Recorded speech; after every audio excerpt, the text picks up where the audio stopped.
I'm given to understand that you're undergoing examinations right now. So today's session is also an examination. Let us see how you will do. I'll have to wait for, technology is already taken over.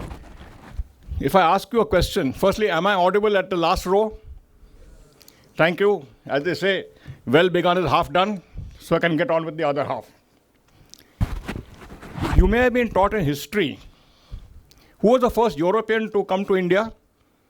Many will say Vasco da Gama, 1498. Right? Wrong. 1469. Afanasi Nikitin was in Alibag.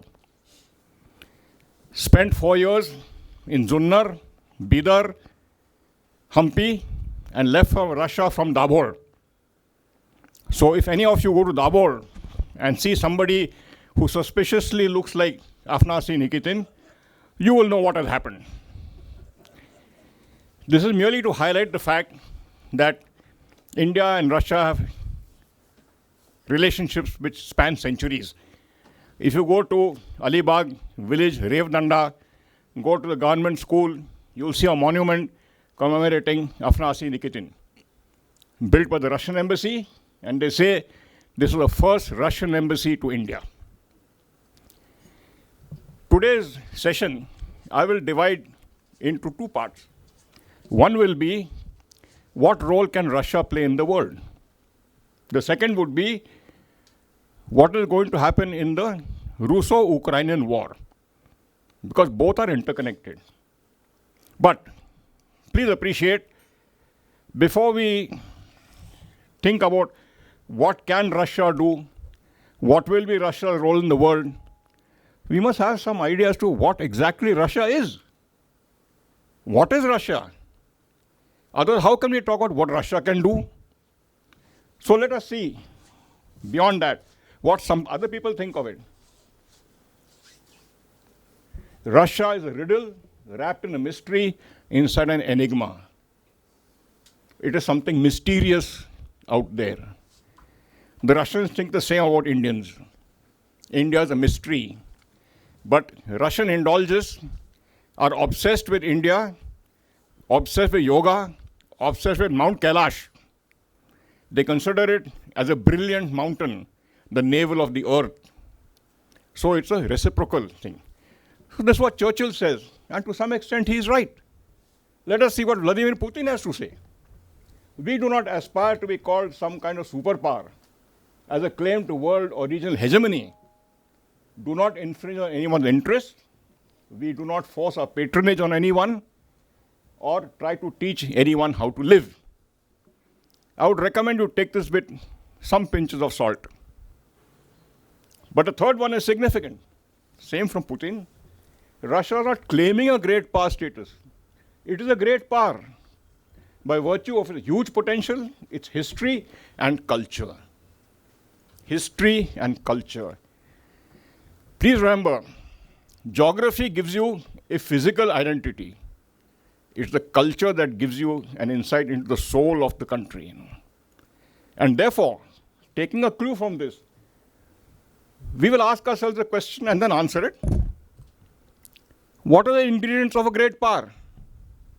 After all, when you say, is so-and-so country a great power, can be a great power, could be a great power, we must ask ourselves the question, what exactly constitutes a great power?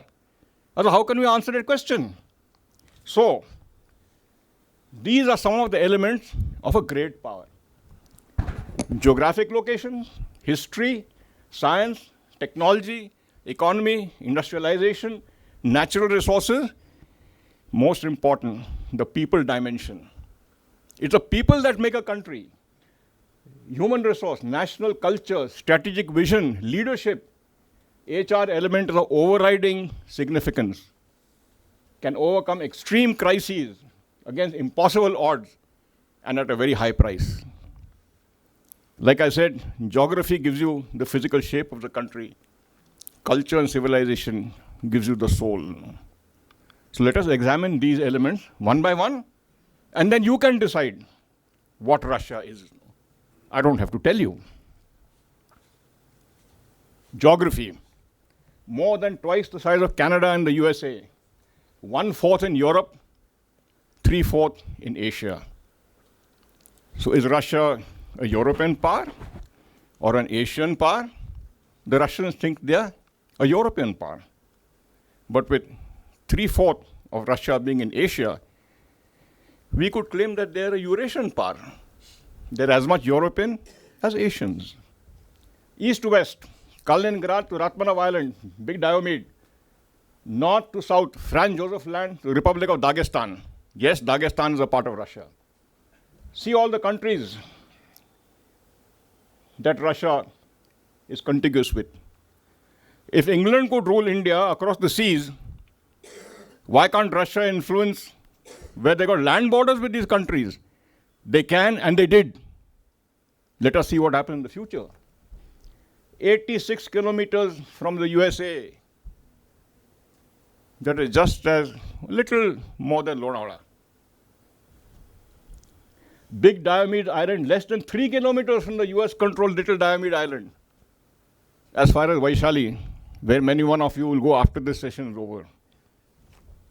Kunashir, southernmost of Kuril Island, almost 20 kilometers from Hokkaido, northernmost island of Japan. But northern coastline mostly above the Arctic Circle, not ice-free throughout the year. So Russia is actually a landlocked country. We shall see as we go along. And to gain access to the Atlantic, Russia has to sail through the Black Sea, the Sea of Marmara, the Mediterranean, Straits of Gibraltar, and Atlantic. In the north, through the Baltic Sea, Denmark Straits, Atlantic. How lucky Indians are. 12 miles out of Mumbai, you're in international waters. And by extension, international airspace. Let's look at the map. Yes. Kaliningrad, right across to Diomedes Island. Franz Josef Land, Dagestan. The next map. We'll show Diomedes Island. This is Big Diomedes, Russia. International dateline, Little Diomedes. Russia, USA. 3 kilometers.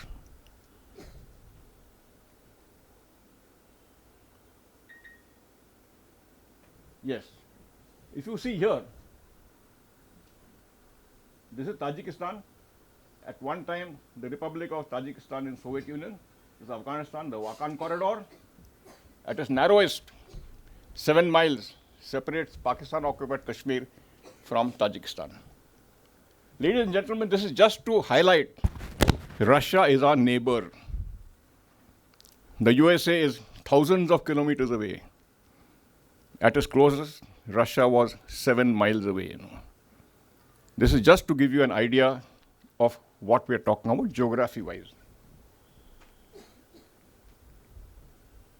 Let's look at the historical part. It is the Viking Rurik who established Kievan Rus, Kievan Russia. And the Russian nation state evolved from Kiev. It was destroyed by Genghis Khan's grandson Batu Khan in 13th century. Incidentally, Genghis Khan was not Muslim. No. They prayed to the sun, the wind, the fire, the forest. Now, here you see the Swedes and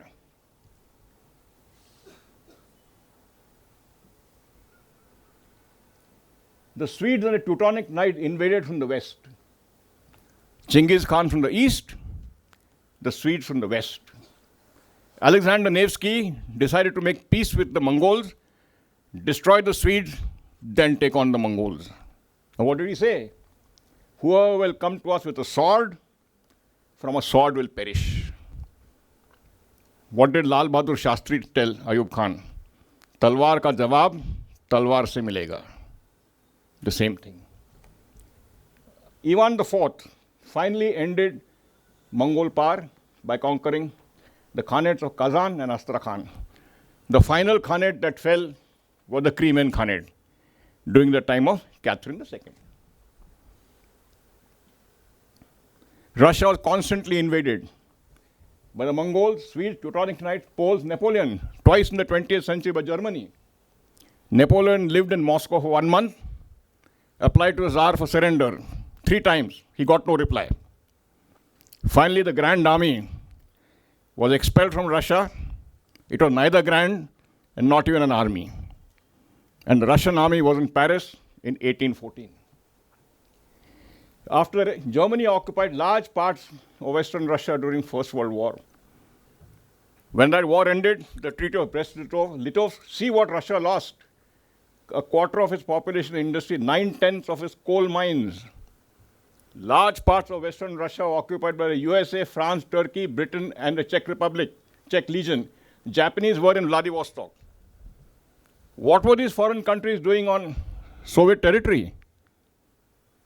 It's a question worth asking and worth finding out the answers also.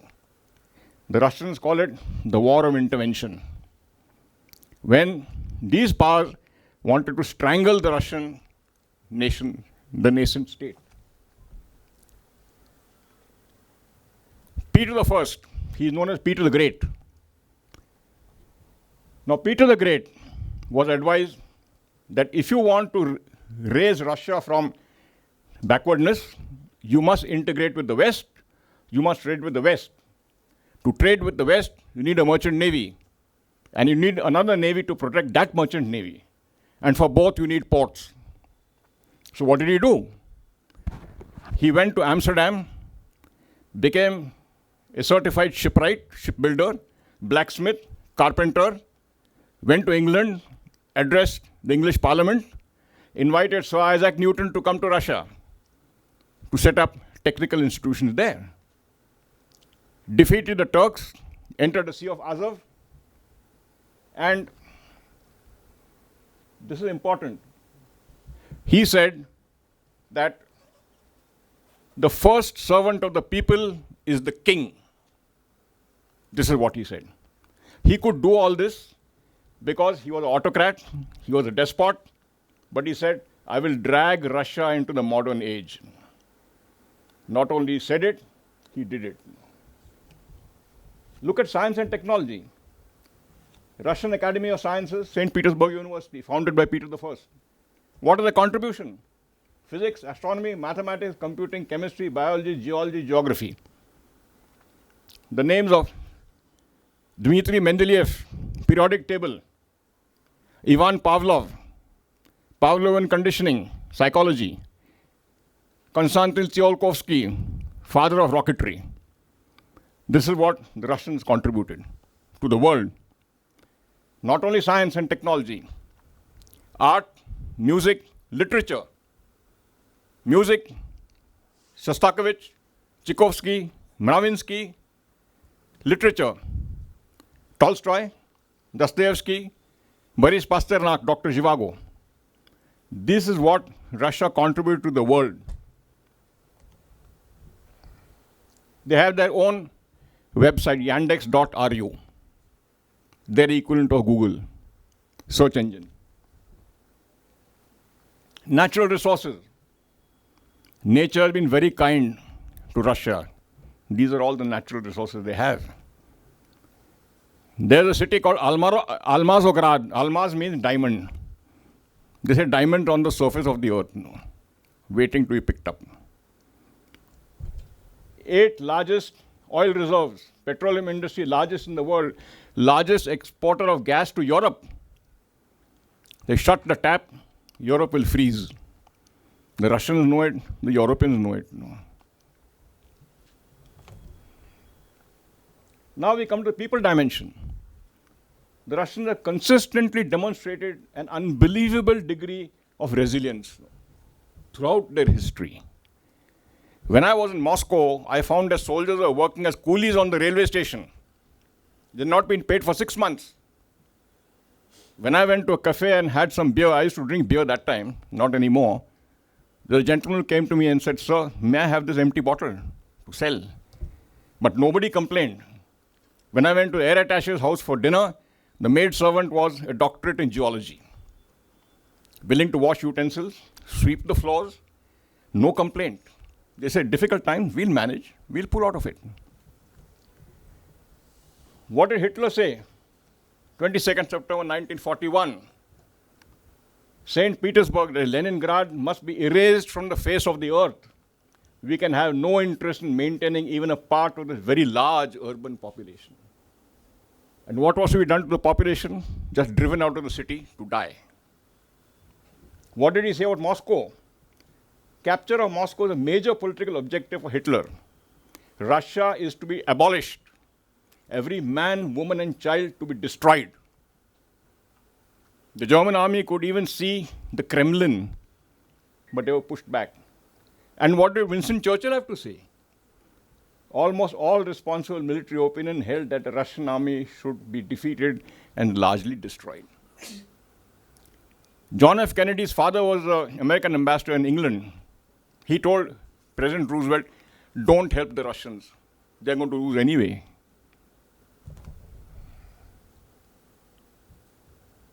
Hitler considered Germans to be pure Aryans and himself the purest of the pure. And the Russians were subhumans. What did these Aryans look like? Here are the Aryans surrendering to the subhumans on the outskirts of Moscow. When the Aryan blood froze on the icy wastes of Russia, they didn't have a choice. Next slide. Leningrad. 900 days. The Germans surrounded Leningrad, aimed to starve the population. Hitler said the population must not live, they must starve. Leningraders lived on 2 slices of bread per day for 900 days. We don't get a gas cylinder for 48 hours, and there's panic. They built a road across the frozen Lake Ladoga to supply meager supplies to Leningrad. They called it the road to life. Later on, they built a railway and called it the road to victory. But in besieged Leningrad, factories continued to produce tanks and weapons. The University of St. Petersburg still functioned. Doctorates were being awarded despite the siege. More people died in the siege of Leningrad than in the bombing of Germany and Hiroshima and Nagasaki. Those who died in Nagasaki and Hiroshima were the lucky ones. They died in 15 seconds. Leningraders died in 900 days. And the Russians have a grouse against the world. They say, we saved Europe from not only the Mongols, we saved Europe from Nazi tyranny. They have a valid claim. So this is what you are looking at, the people dimension, who are willing to suffer, because even today, what the world doesn't recognize, that the Russians are staunchly nationalists. I'll give you the example of Marshal Rokossovsky, who successfully led Russia in the Second World War, apart from Zhukov. He didn't have nails in one hand. They were removed by the KGB. But he says, the motherland calls, I have to go. When General Chuikov was sent to Stalingrad to defend the city, his statement was, I shall defend the city or die in the attempt. This is just to give you an idea of what the people dimension is. Strategic issues. Russia is preoccupied with strategic depth. They want access to the international waters. As we had seen earlier, they are choked. Today, with Sweden, Norway in NATO, Baltic Sea is like a lake for them. When we study the Russo-Ukrainian war, we will see how the Russian Navy is under threat to be pushed back into the Sea of Azov, as existed during peace-time Russia. And when the world says, why is Russia doing this? I'm reminded of a quote by the French philosopher Rochefoucauld, who says, this animal is very vicious. It defends itself when attacked. When an animal is attacked, it is not expected to defend itself. It is expected to give up, especially if it's an Eastern animal, not the Western animal. In December 1991, the Russian Federation, after the breakup of the Soviet Union, the Russian Federation became the continuator state. We'll spend a little time on this. A continuator state inherits all the treaty obligations signed by the predecessor state. The Soviet Union had 15 republics. When it broke up, the Russian Federation became the continuator state. It inherited all the treaties, obligations of the Soviet Union. All Soviet embassies became Russian embassies and not Kazakh embassies or Ukrainian embassies. Russia was already a member of the Soviet Union, was a member of the Security Council. The Russian Federation inherited that. It's like in India, when British left, they divided British India into two dominions of India and Pakistan. India was the continuator state. We already had our ambassadors in Washington and Moscow. We already had membership of the United Nations. Pakistan had to apply for membership of the United Nations as a successor state. And who voted against Pakistan? Afghanistan. They didn't want Pakistan to be a member of the UN. And I'll quote Joseph Stalin. Not that I love him, but he says, Russia was constantly defeated by the Mongol Khans, the Turkish Bais, the Swedish feudal lords, the Polish-Lithuanian gentry, by the British and the French because of backwardness. To beat her was profitable and went unpunished. You could beat Russia, very convenient. There was no punishment. This just about sums up. Russia has a siege mentality. It is happening even today. Through the crystal ball, we had a look through the rearview mirror. Now the crystal ball into the future. At the highest level, both Russia and the USA are very wary of China. We should not forget that in the 13th century, the Mongols ruled Russia. So they're very wary of the slit-eyed race. US-Russian rapprochement is possible, but on a basis of equality. The Russians refused to accept that they lost the Cold War. And as we have seen, Russia straddled the entire Eurasian landmass like a colossus. This is what John Mackinder says, and we will dwell on this a little bit in detail. It is interesting. Who rules East Europe command the heartland. Who command the heartland command the world island. Who command the world island command the world. Russia aspires to age-old influence in the heartland. Russia is living in the heartland. Let us see the map. This is the heartland theory. This is the heartland, the pivot area. We are on the marginal crescent of the heartland. This is the Caspian Sea. This is Iran. So if you see what is happening outside this seminar room in Iran, it's a race for the heartland. Remember the words of Mackinder. Who rules East Europe, rule the heartland. Who rule the heartland, rule the world island. Who rule the world island, rules the world. That's what the game is. What is the heartland? East of the Volga, south of the Arctic, west of the Yangtze, and north of the Himalayas. Whoever controlled the heartland could control the world. Is the heartland theory of 1904 relevant today? Then I'll have to ask you a question. Are our scriptures written thousands of years ago valid even today? They are. And so it with the heartland. Relevance today. 97% of the global resources and majority of population is in the world island. China's border road initiative, Belt Road Initiative, wants to control the world island. So, ladies and gentlemen, what you're seeing today is nothing but a race for the heartland. What is America's interest in the Ukraine? To control East Europe. If you control East Europe, it's an entry into the heartland, the world island. That is what we have to see. I've come to the end of the first part of my presentation. We'll now talk about the Ukraine. The Russo-Ukrainian war right now has gone off the front pages.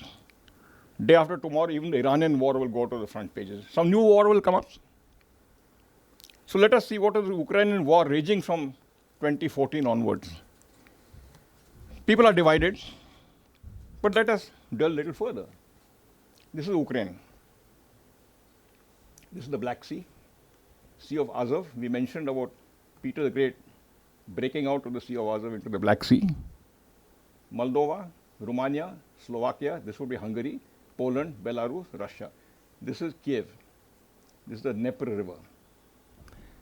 We shall see further the importance of this map when we look at the linguistic aspect. It is the Vikings who established Kievan Rus. They sailed down the Dnieper River, the destination, Istanbul, for trade. Finally, they created the state of Kievan Rus, and Moscow Rus emerged from that. So when Putin says Kiev is the mother of Russia, he knows what he's saying. And Kievan Rus was Christianized in 988. Why? The Tsar, the king of the Ukraine, wanted to establish power. So they examined different religions. One religion said you can't drink vodka, so they immediately dispensed with. The Russians can't do without vodka. So any religion says that says you can't drink vodka, no religion for us. They tried Catholic Christianity. No, but then you have to swear allegiance to the Pope. The Prince of Kiev wanted them to swear allegiance to him.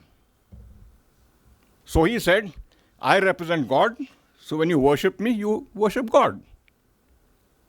He never explained all this to them. He didn't need to. Because he made it very clear, either you obey me, or the consequences can be very unpleasant. They obeyed him.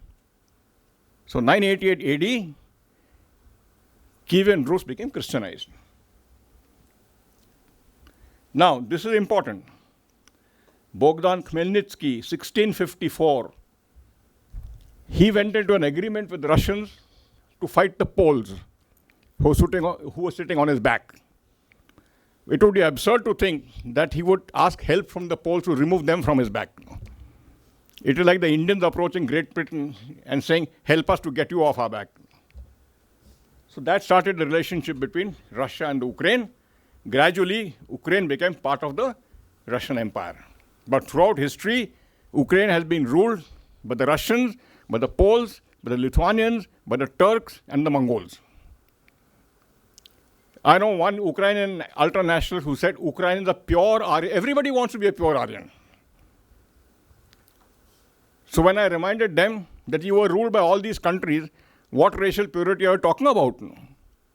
It's irrelevant. I also said, I have green eyes. On the west coast of India, there were French, British, Portuguese, Dutch. I don't know where those green eyes came from. I'm not worried. My wife doesn't complain. So much so for ultranationalism.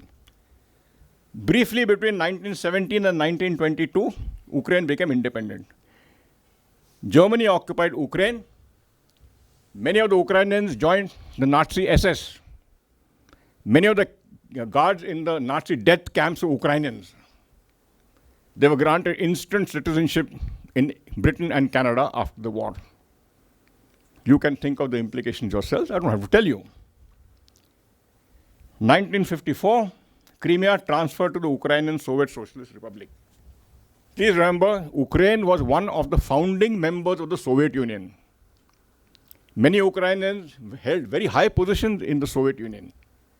Leonid Brezhnev, Ukrainian. Nikita Khrushchev, half Ukrainian.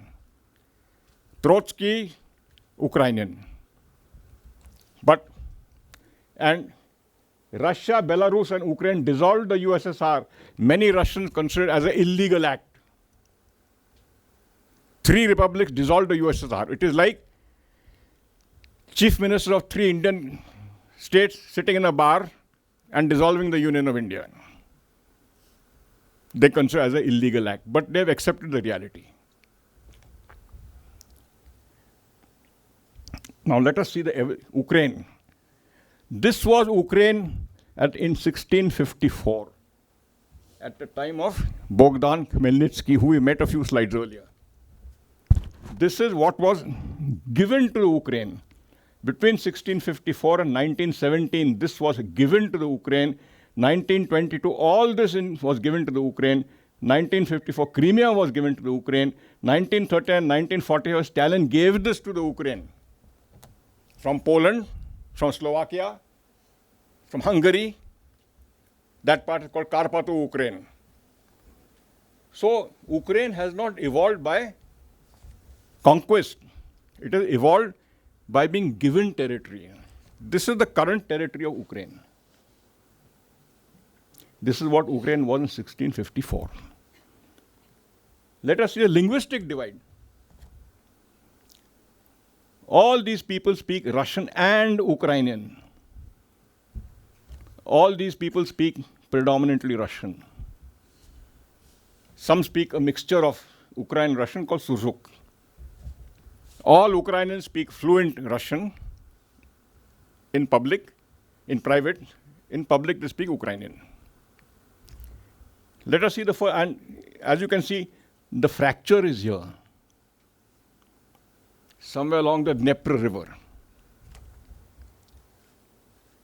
Political orientation. Russian-oriented Ukraine. Of course, they say Russian-occupied Ukraine. The Russians say we just took back Crimea. What was always ours. We'll talk about that a little later. This is for the West. This is Carpato Ukraine. So you can say Ukraine is not only linguistically fractured, it is politically fractured also. And if Ukraine has to go back to the time of Bogdan Khmelnytsky, I've shown you on the map what it will be. Euromaidan, 2013. It's called Euromaidan. Actually, it is the Maidan in Kiev. And what is Maidan? Maidan is a Maidan. Whether in Hindi, Marathi, or Russian. Maidan means Maidan. 92% ethnic Ukrainians demonstrated, including Russians who were Ukrainian citizens. They protested against corruption, against despotism. And let me show you one of the Ukrainian prime ministers, Yulia Tymoshenko. She was known as the gas princess. She was not suffering from flatulence, no. She made billions of dollars in gas deals with Russia. This is the kind of corruption that was going on in Ukraine. My daughter worked in the Ukraine for 2 years. Her monthly salary was $300. She was a rich woman. Average Ukrainian earned $20 per month. You can see the kind of life. And later on, ultra-Western Ukraine nationalist group said only Ukrainian identity. As we have seen, major portion of Ukraine east of the Dnepr River is Russian-speaking. The Russians said, make Russian the second national language. Ukrainians said, no, only Ukrainian. They wanted to associate with the European Union away from Moscow. Seizure of power by right-wing nationalists. What does Patrick Armstrong have to say? 2014, Brussels and Washington lit the fuse. The fire is burning. Easy to start, hard to finish. A Japanese diplomat once said, starting a war is easy, ending it is more difficult. We know what's happening today in Iran. It's easy to start a war. It's a lot more difficult to stop it. NATO, North Atlantic Treaty Organization, is a military organization targeted specifically against Russia.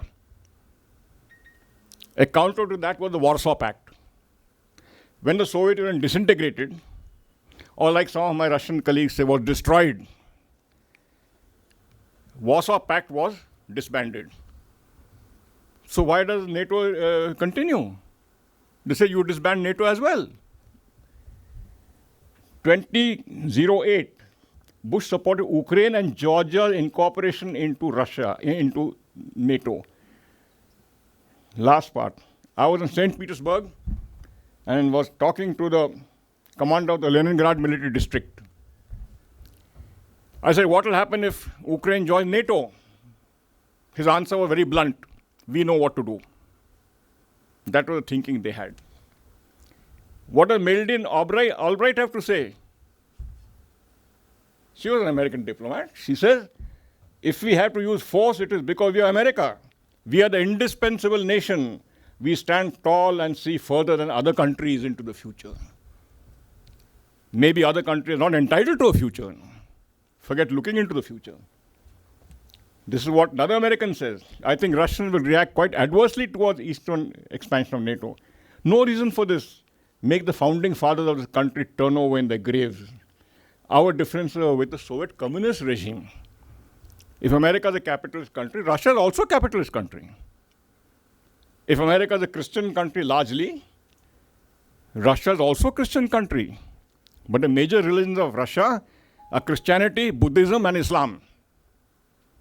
There's a sizable Buddhist community in Russia. They have their own vihars, even today. So, these views are divided. Here are two comparative maps. These are the East Bloc countries which were earlier in the Warsaw Pact have now gone into NATO. What was Russia's position? No further expansion to the east of NATO. What did the West say? We promised the Soviet Union that we will not expand eastward. We did not promise the Russian Federation. But the Russian Federation says we are the continuator state of the Soviet Union. So all agreements with the Soviet Union will be held valid for us too. They say no. So then the Russians said, all right, the Soviet Union gave Crimea to the Ukraine. The Russian Federation did not give it. So we take it back. Also, when Crimea joined, we shall see Crimea. When Crimea voted to join Russia, they had a referendum. The West say, no, this referendum is a sham. This is a spurious referendum. But when the Russians say Kosovo declared independence from Serbia without a referendum, and that was promptly recognized by the United Nations and the West, how is that not a sham? We may have had a sham referendum. You had no referendum at all. They say, no. Kosovo declaring independence was in international law. But your referendum was not in international law. The argument goes on. Now, Ukraine has leased the naval base of Sevastopol to Russia till 2017 and also extended 2042. The current Ukrainian government said, no, we'll cancel these treaties. So the Russian Navy now is out of the Black Sea. Back during the time of Peter the Great. Someone once told me, anybody can join NATO. It's an open organization. I said, yes, I agree with you. So if Pakistan joined NATO, should we distribute sweets and burst firecrackers and dance in the streets of Pune in great happiness? What is Russia saying? Eastwards expansion of NATO is a threat to us. If I show you a fist and abuse you when you're 10 kilometers away, you can afford to look away from me. If I show you a fist right here, you would be well advised to do something about it. That's the difference.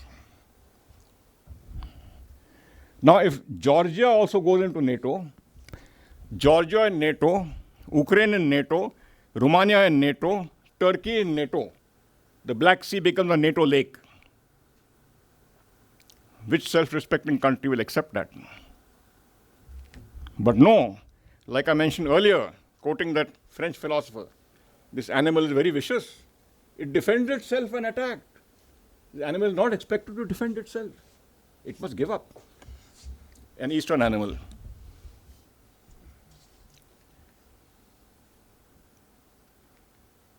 Conflicting positions. Russia says Ukraine must be neutral. We recognize your independence, but you must be neutral. You cannot be a part of NATO, because that's a threat to us. If NATO bases missiles in the Ukraine, the flying time to Moscow is 10 minutes. When Khrushchev placed missiles in Cuba, flying time to Washington was 25 minutes. The Americans panicked. So Russians cannot put missiles in Cuba. We can put missiles in Kiev, because we are a tall nation. We see into the future. You are not entitled to a future. How can you look into the future when you have no future? US says, fight is for Ukraine, not to decide Ukrainians' fate. Let them suffer their fate. to decide the future of Russia and the USA as well. Another quotation, prevent any country from dominating any region that might be a springboard to threaten unipolar and exclusive US global domination. We want a unipolar world. जब दिन कहूं तो दिन और रात कहूं तो रात. And what is this single power trying to do? Essential to prevent a single power dominating the Eurasian landmass, the world island, Halford Mackinder's heartland, challenging America's global preeminence, keeping Russia weak, divided into a number of smaller states. Look carefully at an enemy, but also at a friend. You should know, 1965, Kosygin told Shastri, if you don't sign the Tashkent Agreement, you will lose the veto in the Security Council over Kashmir. He took Ayub Khan, showed him all the aircraft factories with the military equipment. All this can be yours. Sign the agreement. Russia, the Soviet Union, continued to supply Pakistan with arms right till 1971. They wanted India to be a strong power, but not too strong. And 1971, Simla, Indira Gandhi was told, you don't sign this agreement, you will lose the vote veto in the Security Council on J&K. So what you read in Facebook, Twitter, that's not history. History operates behind the lines, unseen, unheard, only felt. This has to be clearly understood. And who should dominate the heartland? This is my take. India, Iran, China, and Russia must dominate the heartland. We should not be domineering. We should dominate the heartland because we are part of that heartland. And India is a country which has never coveted anyone else's territory, but will not give away what is ours. We don't want something which you have. We don't give away what is ours. What do other countries say? What is mine, what is yours is negotiable. Unacceptable, not acceptable. So these are possible scenarios. Again, we'll take help of the crystal ball. Ukraine's future is problematic. It doesn't require a PhD thesis to tell you that. They are in deep trouble. But then they have been in deep trouble throughout history. The Lithuanians, the Poles, the Swedes, the Russians, the Germans, the Turks, the Mongols. When have they been free? That doesn't mean they should not be free now, but they should be free as honorable members of the world community of nations. According to Samuel Huntington, partition is most likely, in any case, it has already taken place. India has lived with the partition of India. Pakistan is trying to live with it so many years down the line. Ultra-Ukrainian nationalists will oppose it. They'll be urged by the EU and the West to keep Russia tied down. Please think of a scenario. Who is going to rebuild a shattered Ukraine? In my view, it's going to be China. China will invest in the Ukraine, the debt trap technology, take away their mineral wealth, their food, their human resources, and Europe will have China on its eastern border. That is the time China will wake up, the West will wake up. Mikhail Gorbachev had proposed a greater European space, West Europe, East Europe, and Russia, as a European heartland. Against whom? China. In all likelihood, NATO will not expand further, which is what Russia wanted. They said, don't expand further eastwards. Did it require a war to bring about that situation? Long-term geopolitical arrangements include Russia and Ukraine in Europe's security, which is what Gorbachev proposed, a greater European space. What is India's position? Whenever I conduct a session, my sole focus is what impact does it have on India? I'm not interested in what happens to the world. I'm interested in what happens to us. What does Vivekananda say? The world is a gymnasium where we come to make ourselves strong. He is quoted as saying, stand up, be bold, be strong. Take the whole responsibility on your shoulders and know that you're the creator of your own destiny. India's destiny is not to be created by others, it's to be created by us. We will write our history. I remember one of the American presidents said, India is on the wrong side of history. Two questions. Which is the history book and who is the author? Indians will write their own history. What does Jayashankar say, a foreign minister? It's a time to engage America, manage China, cultivate Europe, reassure Russia. India will count not because of the largest of the world, not the mehrbani of the world, but due to our strengths. The Indian narrative is interlaced with moderation, nuance that highlight the fairness of the outcomes. We are looking for a fair outcome, an equitable outcome. India and the US are not strategic military allies, at best co-belligerents. Both want to contain China for very different reasons. China can also be a long-term friend of India, if it's on honorable terms, certainly. India has relations with Russia and the Ukraine which are excellent. And talk of unipolar world with unbridled hegemonism is a myth. There cannot be a unipolar world. Whatever is not a part of the single pole becomes the second pole automatically. So what are you talking about, a unipolar world? There is no world vidhata. No. We will tell you what to have for breakfast. We'll tell you what to have for dinner. We'll tell you when to breathe. We'll tell you when not to breathe. Not acceptable. A unipolar world is unsustainable and unstable. What is not the only pole automatically becomes the second pole. And the last slide,